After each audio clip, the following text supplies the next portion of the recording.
আসসালামু আলাইকুম।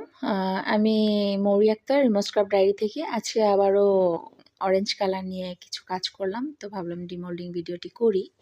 এর আগেও কিছু প্রোডাক্ট আমি মেক করেছি। আমার কাছে ভালো লাগার পরে দেন আমি আরও কিছু প্রোডাক্ট বানাই, যেমন রাউন্ড শেপের একটি বড় ট্রে, দেন আরও কয়েকটি প্রোডাক্ট।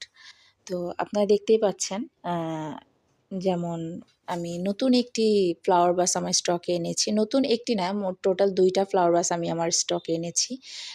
যেমন একটি হচ্ছে একটি চাকার মতন গোল, আর এই ফ্লাওয়ার ভাসটা আমার কাছে অনেক বেশি ভালো মানে লেগেছে, যার কারণে আমি নিয়ে এসেছি। বাট এটা ডিমোল্ড করা অনেক বেশি টাফ। আমি যদি আগে বুঝতাম তাহলে আমি এটা আনতাম না। কারণ এটা ডিমোল্ড করতে মানে এতটা হ্যাসেল হয়, ঠিক আছে?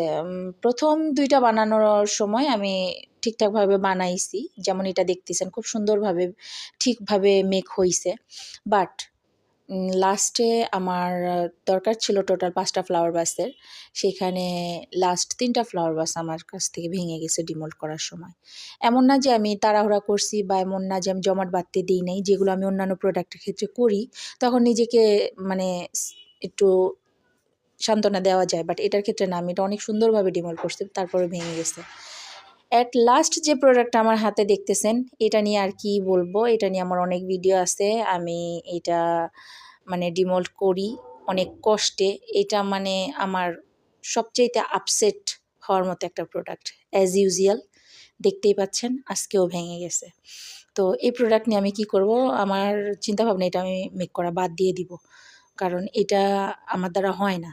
অনেক বেশি নষ্ট হয়। তো আজ এ পর্যন্তই।